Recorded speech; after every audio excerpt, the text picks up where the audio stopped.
گنگ فار تایم. سلام بچه‌ها، خوش اومدید به یه ویدیو دیگه. امیدوارم حالتون عالی و فوق العاده باشه. امروز قراره بریم با هم دیگه ببینیم کدوم رپرها از بچگی پولدار بودن و کدوم رپرها خود ساخته اومدن بالا و از بچگی پولدار نبودن. البته همین اول ویدیو بگم رپرهایی که از بچگی پولدار بودن غالبا رپرهای بدی نیستن، فقط اینجوری که خانواده‌هاشون داشتن و شاید کمکشون کرده، ولی ممکنه بهترین رپر ایران هم پولدار بوده باشه از قبل. فقط یه ریسپکت خاصی توی خیابون و توی کالچر هیپ هاپ به همه اون کسایی داریم که خود ساختن، که بزرگترینشون همتون میشناسید که روی تامنیل هم قطعاً تا الان دیدیدش.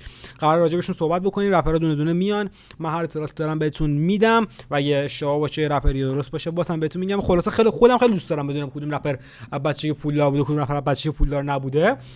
و اینکه میگم بد و خوب نیست که شما بگید کسی که پولدار بده. پول خیلی چیز خوبی هم هست. من عاشق اینم انقدر پولدار بشم که بچه‌م راحت زندگی بکنه و هر کاری بخواد بکنه با پول زیاد این کارو انجام بده. قطعاً همه دنبال اینن. فقط یه ریسپکت خاصی به کسایی هست که پولدار نبودن و اومدن بالا، چون که میدونیم کار سخت‌تریه حداقل، از اینکه کلا کار سختیه. پس گارد نگیرید. با هم می‌خوام بریم یه ویدیو از چنل پرشن رپ گوست، چنل دوست داشتنی این چند روز من بریم ببینیم و چنل یکی از خوبای یوتیوب باید باشه احتمالاً این چنل. اینقدر من دارم بهش ریاکشن میرم. لایک کامنت سابسکرایب یادتون نره. ویدیوی دیشب منم حتما ببینید و منتظر اپیزود دوم نسل 4 باشید. پیج اینستاگرام فالو کنید. نمیدونم 100 کی شده یا نشده وقتی شما اینو میبینید. الان 96 و 6 کی من دارم رکورد میکنم ویدیو رو. بزن بریم بدون معطلی توی ویدیو. آقا بریم اولی. بچه‌ها ممکنه خیلیاتون موافق نباشید، هر وقت موافق نبودی فوش نده، فقط کامنت بده من با این موافق نیستم. و اینکه کلا همین الان برای من کامنت کن به نظرت خود ساخته ترین رپر ایرانی کیه و به نظرت کسی که فقط به خاطر پول بابا اومده بالا کیه، که مطمئنا 90% کامنتاتون مثل هم قرار بشه. برو بریم.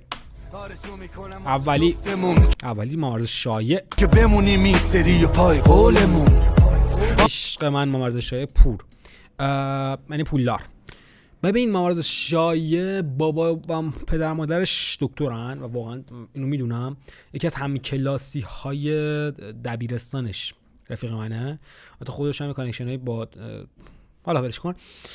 آره بوده این قضیه. منتها یعنی اینجوری نیست که مامرز شایع با پول بابا اومده باشه بالا. بابا و مامانش پولدار بودن ولی با کار کردن خودش پول رپشو داده. این فکته و این پول بودن شاعر رو من زیاد قبول ندارم. که آره مامان باباش پولدار بودن ولی با کار خودش تراکت پخش کردن فکر کنم اومده بالا. داخل رپ فارسی پولاشو جمع می‌کرده میرفته پول استودیو و این داستانه که همه رپرای رپ فارسی تا 80% اینجوری بودن بیشترشون.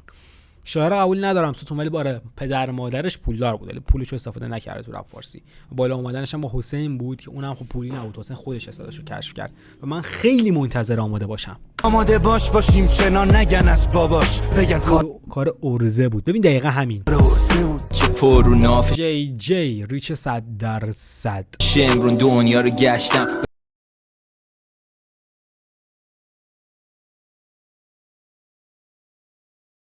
جی که با پول اومد بالا واقعا، ولی خب بمب زدن ولی استعداد خودش هم قطعا بوده. بچه‌ها من شاعر رو اشتباهی کردم، فکر کردم زده ریچ ولی نزده بود ریچ. الان جی رو هم من میگم آره هست. این دوتا درست بود، هم شاعر با پول بابا نیومده هم جی با پول بابا اومده. جی چند وقتی که یه سری داستانا براش پیش اومده سر یه سری قضیه که خودتون میدونید بهتر. یه روزایی که رفت و همین شاه نسل کل نسل‌های رپ فارسی از پیش رو. حقیقت واقعا خود ساخته ترین رپر ایرانی بدون شک رضا پیشرو بوده. کسی که از خونه اومد بیرون، پدرش فوت شد، با ناپدری زندگی میکرد، ناپدریش بیرونش کرد. روزا که هست هر جا برسه حقشه. نام تو قوی میمونم مثل فولاد و سنگ، میتونم با یاد تو رد شم. عاشق رضا پیشرو من. فانی سخت با این که نداری. نه همه عاشق کاراکتر باید باشن. این کاراکتر خود ساخته، یعنی انیمیشن زندگی نامه ازش ساختیم که باید حتما ببینید. خیلی خیلی چیز جذابی شده. مکس زیادی تو قاب عکس تهران کله عرفان پایدار ایران. عرفان پایدار ریچ زیاد، ستون با پول زیاد که آره ببین بچه خوشگل رپ فارسی. یادم اول موزیک ویدیوش که اومد بیرون خرج زیاد سر موزیک ویدیو، یعنی موزیک ویدیو جا انداخت تو ایران به نوعی عرفان که نیاز به خرج خیلی زیادی داره قطعا موزیک ویدیو ساختن تو ایران مثلا اون موقع. آره با پول زیاد اصلا تو دبی فکر کنم کریر رپشو شروع کرد، تو آمریکا ادامه داد.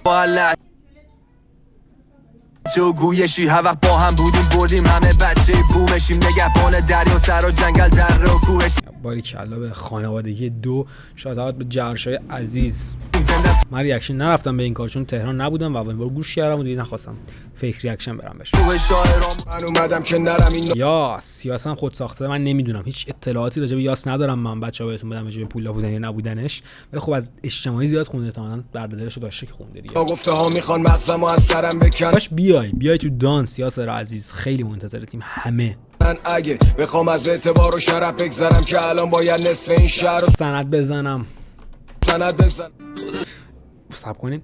ببین یاس تنها آرتیست رپریه که تو همه کامیونیتی ها بهش ریسپکت رو داره. واقعا این ریسپکت خیلی زیادی داره. بقیه آرتیستای رپر اینجوری نیستن، فقط تو کامیونیتی خودمون خیلی لاو و باحال و این داستاناست. برید تو کامیونیتی دیگه خوششون نمیاد. یاس همه دوست دارن، یعنی چه میدونم کامیونیتی پاپ دوست داره، کامیونیتی فیلم و سریال دوست داره. کلا همه ایرانی‌ها یاسو میشناسن و دوستش دارن، ولی با ادبیش فکر کنم این داستان اتفاق افتاد. خیلی پوبون دشمن شارخ برونات. ببین من پوبون رو دوست دارم به خدا. من بتا میل نیستم، من همه اینا رو میدونم، تاپ جی برو، ولی بحث اینه که پوبون آرتیست خوبیه. اصلا تو لیریکس رو بنداز دور، صداش به دل میشینه. ستون این در جریان باش، هر چیزی رو به هم ربط نده. شارخ چه موزیک ویدئویی حاجی. آره پوبونم ریچه. پوبونم خب مشخصه دیگه، یعنی چیزی که معلومه چی بگم. پارسالیف راست میگم. پارسالیف با پول بابا نیومده بالا. زندگی میکنم فقط توی پارسالیف زندگیش میخواد بدون چجوری بوده، برید ویدئوی زندگی نامه‌ای که آریکا اوکسر برای خودش ساخت رو ببینید. خب پارسالیف برادر آریکا اوکسر، همتون حتما اینو 90% میدونید. پارسالیف و مادرش آریا با هم توی خونه خیلی بد توی استانبول زندگی کردن. استانبول هم نه که شرایط دیگه ترکیه، و خودشون اومدن بالا واقعا، و دم جفت برادر گرم که پرچم مادر رو بردن بالا. و من افتخار میکنم به جفتشون واقعا، یعنی خودم میذارم جای مادرشون و پدرشون. واقعا خوشحالم که دو تا برادر تو دو تا کامیونیتی مختلفه که تو رپ فارسیه که تو یوتیوب فارسی، جفتشون بزرگن.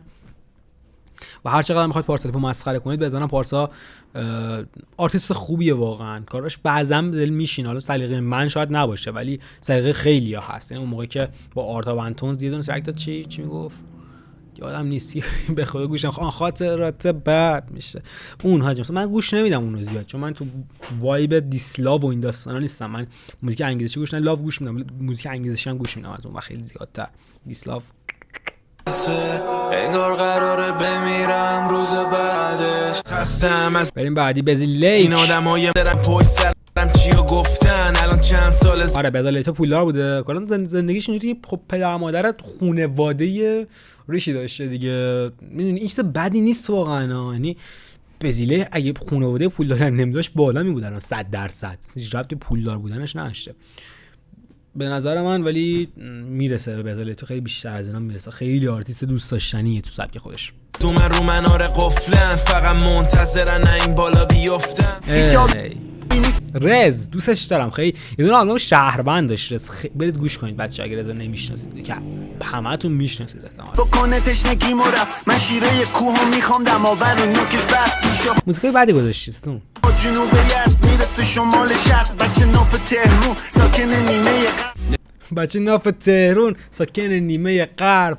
منم بچه ناف تهرون ساکن نیمه غرب. منم همینم ستون. نگاه استیل گنگو. آره رز هم خب میدونیم اینو و حالا مهراد هم خونش بود. کلا بچهای زد بازی همشون همینن دیگه، سامان و ام جی و همشون همینن.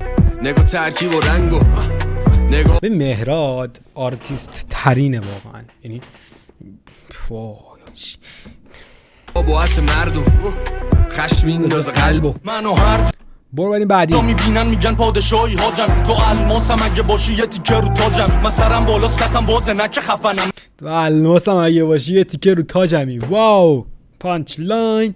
همین خلوت هم آره با پول نیومده بالا. من سر لج دنیا سمشه واو ستونم کج دهن. واو رفقا، اینم از این ویدیو. امیدوارم لذت کافی رو برده باشید. حتما کامنت کنید اگر رپر جامو داره سامان ویلسون هم با پول اومده، ام جی هم شاید با پول، نه با پول اومده، نه هی دارم اشتباه میگم، منظورم این که پول داشته که اومده تو رپ. خود سامان گفت حتی بدون پول نمیتونی بیای تو رپ فارسی، چون رپ فارسی پول نداره. ولی الان دارم بهت میگم رپ فارسی پول داره، خیلی هم پول داره سامان جان. واقعا شما خیلی کنسل شدی از اون موقع تا حالا. بچه‌ها مرسی که این ویدیو رو تا الان نگاه کردید. این ویدیو رو دیروز دارم میگیرم، شما امروز دیدید. خوبی؟ کامنت یاد نره، لایک یاد نره، سابسکرایب هم بکن، منتظر انیمیشن هم باش. دوستتون دارم خیلی زیاد. مرسی که رو تامین من کلیک کردید. بنده رو فراموش نکنید.